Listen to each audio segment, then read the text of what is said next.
નમસ્કાર દર્શક મિત્રો, કેમ છો? મજામાં? સેજ વોરાના જય જિનેન્દ્ર. હવે આપણે બનાવીશું આજે એકદમ ક્રિસ્પી અને કડક અને 5 થી 6 દિવસ તમે સ્ટોર કરી શકો, ટ્રાવેલિંગમાં સાથે લઈ જઈ શકો એવી ભાખરી બનાવવા જઈ રહ્યા છીએ આપણે.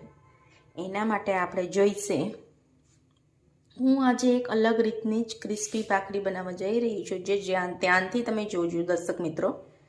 એના માટે આપણે જોઈશે અંદાજિત ઘઉંનો લોટ, જે ઓલરેડી ચાળેલો જ છે. જેટલો ઘઉંનો લોટ લીધો એનાથી અડધાનો અડધો નાનકડી વાટકી જેટલો આપણે એક મોટી તપેલી ભરીને જો આપણે લોટ લીધો હોય તો એક નાનકડી વાટકી જેટલો બાજરીનો લોટ લીધેલો છે. હવે આપણે એની અંદર નાખીશું સ્વાદ અનુસાર નમક. નમક એકદમ ઓપ્શનલ છે, જે તમે નાખી પણ શકો છો, અને જેને નમક વગરની ભાખરી ભાવતી હોય એ નમક વગરની ભાખરી બનાવી શકે છે. હવે આપણે એની અંદર કોરિએન્ડર મિક્સ કરીશું. અત્યારે વિન્ટરની સિઝન છે, તો બાજરીનો લોટ અને કોરિએન્ડર એવા જ લીલા શાકભાજી, બધા ગ્રીન જે વેજીટેબલ્સ આવે છે એનો ઉપયોગ કરીએ તો હેલ્થ માટે બહુ જ સારું પડશે આપણને.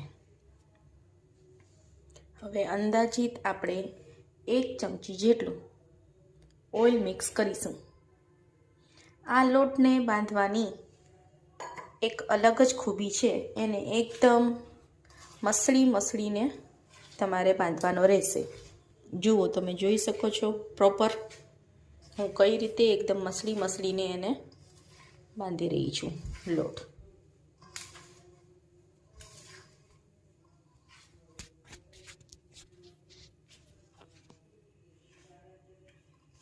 થોડીવાર તેલ એની અંદર એબ્ઝોર્બ થઈ જાય, બધું જ તેલ મિક્સ થઈ જાય ત્યાં સુધી થોડીવાર હું એને મસળી રહી છું.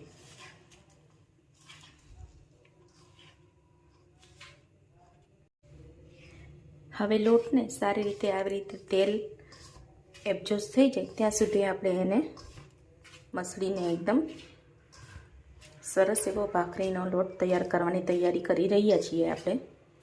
હવે એની અંદર ધીમે ધીમે થોડું પાણી એડ કરવાનું છે. એકદમ થોડું પાણી એડ કરતું જવાનું અને ધીમે ધીમે બંને હાથેથી મસળતું જવાનું છે. સ્લોલી એકદમ કડક એવો આપણે એને લોટ, એકદમ ક્રિસ્પી ભાખરી બનાવવા માટે એકદમ કડક લોટ બાંધવો પડશે, જ્યાં સુધી તમે વણી શકો એટલો કડક. બંને હાથથી સરસ રીતે એને મસળવાનો છે. હવે આવી રીતે મસળતા બંને હાથેથી થોડું પાણી એડ કરતા ગયા આપણે, અને આવી રીતે છૂટો એવો લોટ ભાખરી માટેનો તૈયાર કરેલો છે, તમે જોઈ શકો છો દર્શક મિત્રો. હવે એને આવી રીતે હાથથી ભેગું થઈ જાય ત્યાં સુધી એને અંદર પાણી નાખવાનું હતું. પાણી અને દૂધ જો તમારે લોંગ ટાઈમ માટે ટ્રાવેલિંગમાં લઈ જવા માટે તો જો તમે તૈયાર કરી રહ્યા છો તો પાણી અને દૂધ બંને સરખા પ્રપોર્શનમાં લઈને એનાથી આ કણક બાંધવાનો રહેશે. આવી રીતે ભેગો કરવાનો રહેશે. મેં ઓલરેડી અહીંયા એક નાનકડું એવું ગુલ્લું તૈયાર કરીને જ રાખેલું છે.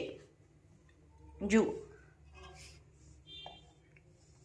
આ ભાખરી મેં ઓલરેડી વણેલી છે. એની થિકનેસ આટલી જાડી રાખવાની છે. આનાથી થોડીક જાડી પણ રાખી શકો છો.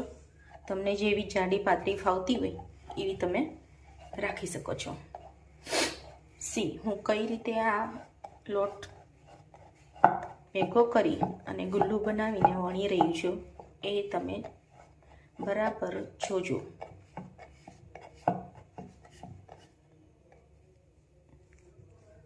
જુઓ, આવી રીતે દાબીને પ્રેસ કરીને બધી બાજુથી સરખી રીતે ભેગું કરીને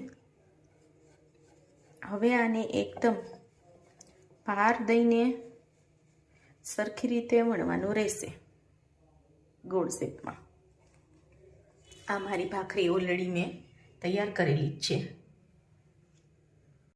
હવે ધીમા તાપે 10 મિનિટ પહેલાં મેં આપણી દેશી તાવડી જેને કહીએ એ તાવડીને નાના મોટા કોઈ પણ ગેસ ઉપર મૂકી શકાય છે. ધીમા તાપે હું એને પ્રીહીટ કરવા માટે મેં 10 મિનિટ પહેલાં 5 થી 10 મિનિટ પહેલાં મેં એને મૂકેલી છે. હવે હું એની અંદર ભાખરી નાખવા જઈ રહી છું. ભાખરીને ચોળવવાની પણ અલગથી રીત છે, એટલે એને ધ્યાનથી જોજો તો જ તમારી ભાખરી એકદમ ક્રિસ્પી અને કડક બનશે.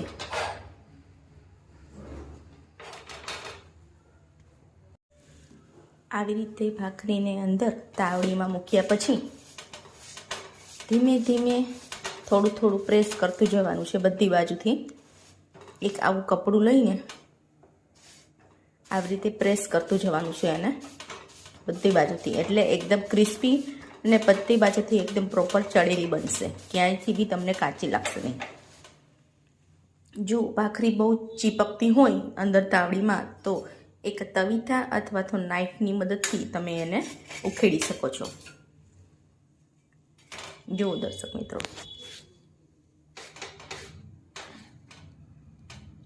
તમે આપ જોઈ શકો છો કે આ રીતે આપણી ભાખરી બનવા જઈ રહી છે.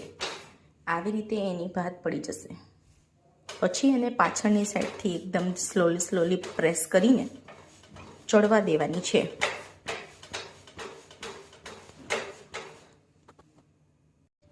જુઓ, આપણી ભાખરી ઓલમોસ્ટ હવે ચડી જવાના એન્ડ ઉપર જ છે.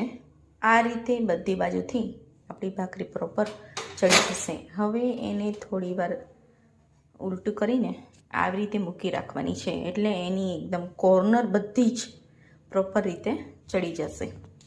દર્શક મિત્રો, આપણે જો ટ્રાવેલિંગ કરતા હોય તો એને નાની નાની ભાખરી બનાવવી. અત્યારે તો આપણે આ રૂટીનના જમવા માટે ઇવનિંગ કે સાંજે કે બપોરે કે મોર્નિંગમાં નાસ્તામાં આપણે ક્યારેય પણ બનાવતા હોઈએ ઘરમાં, તો આટલી મોટી ભાખરી અને થોડીક ભરી ભાખરી બનાવશો, ભરી મીન્સ કે થોડીક જાડી ભાખરી, તો એને ખાવાની બહુ જ મજા આવશે. અને જો ટ્રાવેલિંગ કરતા હોય તો આનાથી થોડીક નાની ભાખરી બનાવી.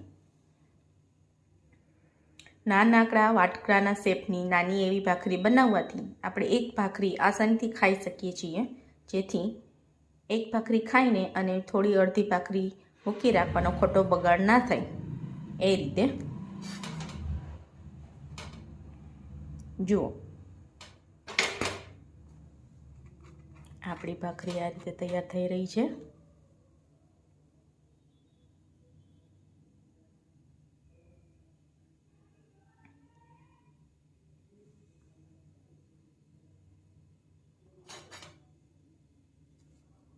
ભાખરી ક્યારેક વચ્ચેથી ફૂલતી પણ હોય છે અને ક્યારેક ફૂલતી પણ નથી. એના માટે ટેન્શન લેવાની કોઈ જરૂર નથી. ક્યારેક ના પણ ફૂલે તો પણ કોઈ ટેન્શન નથી. ભાખરી આપણી પ્રોપર ચડેલી જ છે, એમ જ સમજવાનું રહેશે.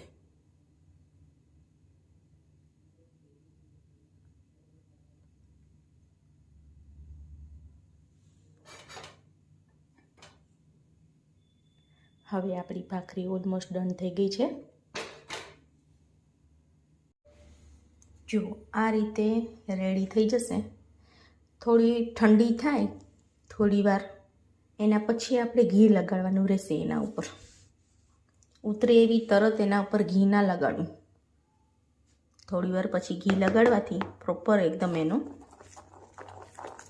ટેક્સચર બની જશે. જુઓ, બોર્ડર ઉપર બરાબર, કિનારી ઉપર બરાબર લગાડવું, જેથી કરીને ક્યાંયથી સૂકી ભાખરી આપણને દેખાય નહીં. તો આ છે આપણી આજની ભાખરી. ભાખરી ઘણી જાતની વેરાયટીથી બને છે. મેથી મસાલાવાળી, મેથીની ભાજીવાળી. જો તમને કડવી ખાવી ભાવતી હોય તો તમે મેથીની ભાજીવાળી પણ બનાવી શકો છો. અત્યારે મેં કોરિએન્ડરવાળી ભાખરી બનાવેલી છે.